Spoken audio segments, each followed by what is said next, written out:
All right, deep divers, buckle up. Because today we're diving into a book that's short, but, how do I put this? Explosively powerful. You got it.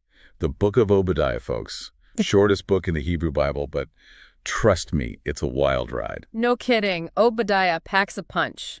Betrayal, judgment, and ultimately hope. It's all there. So we're talking ancient family drama, right? Edom versus Judah, going all the way back to, like, Jacob and Esau. Talk about holding a grudge. Yeah, this isn't just some sibling rivalry. It's a generations-old feud, jealousy, resentment, you name it. And it sets the stage for, well, everything that unfolds in Obadiah. Okay, so paint us a picture. Who are these Edomites? What's their deal? Well, they were descendants of Esau, right? And they lived in this mountainous area next to Judah. They were known for, like, being tough warriors and controlling important trade routes. Strategically important, I bet. Oh, absolutely. But here's the thing. They were also considered kin to the people of Judah, like family. Family, huh? But Obadiah doesn't exactly paint them as the warm and fuzzy type.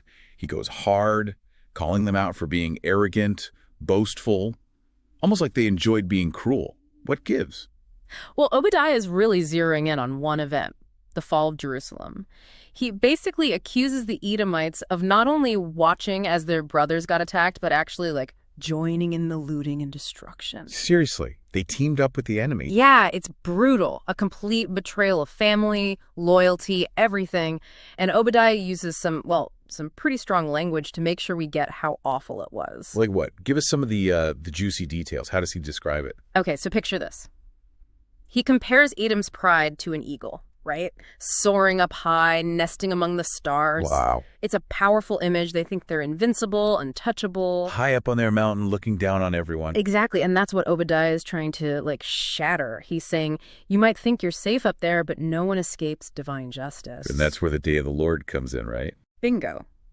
This idea pops up all over the prophets. It's a time of reckoning, when God steps in to judge the wicked and, well, set things right. So it's more than just a family squabble at this point. It's like cosmic consequences. Right. And for the Edomites, the ones who celebrated the downfall of their own family, let's just say the day of the Lord isn't going to be a picnic.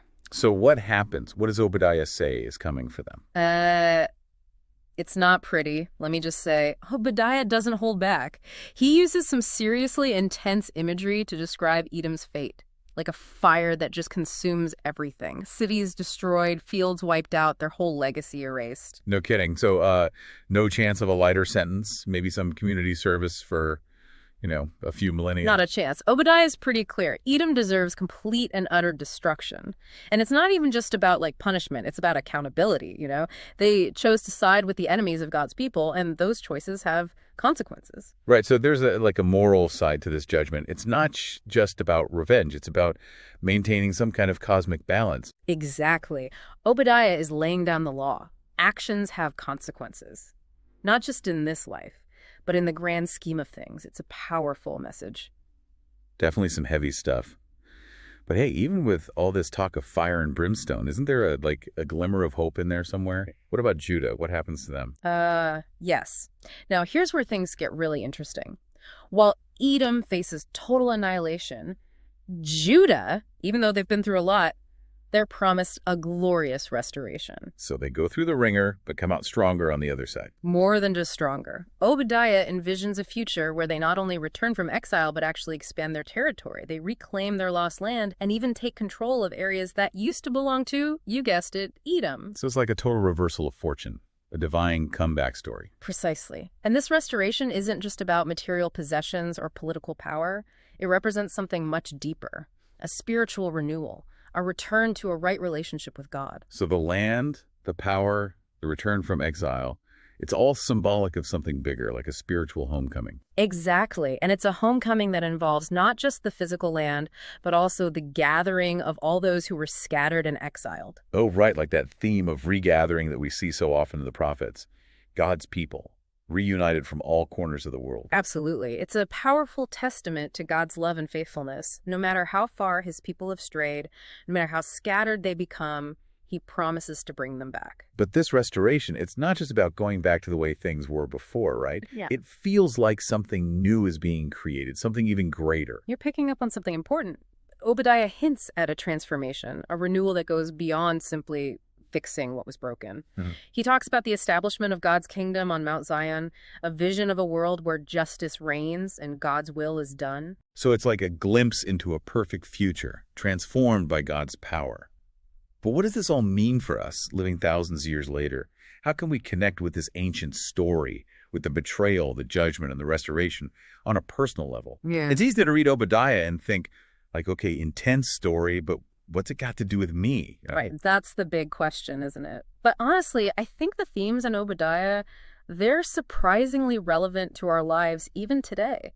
Really? Like, give me an example. Okay, well, think about betrayal. I mean, we've all experienced it at some point. A friend who lets you down, a family member who breaks your trust, even, like society as a whole failing to live up to its promises. Yeah, no kidding. Betrayal hurts, no matter what. And just like back in Obadiah's time, those betrayals, they have consequences. Relationships get broken, trust disappears, and we're left feeling, well, hurt and disillusioned.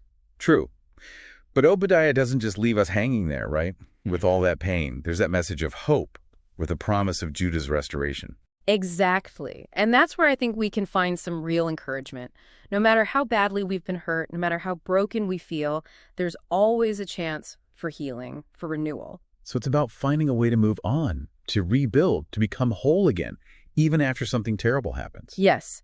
And just like Judah's restoration, it wasn't just about going back to how things were before. Our own healing, it often means we become something new, something even stronger. It's like that, what is it, that Japanese art, kintsugi, where they repair broken pottery with gold.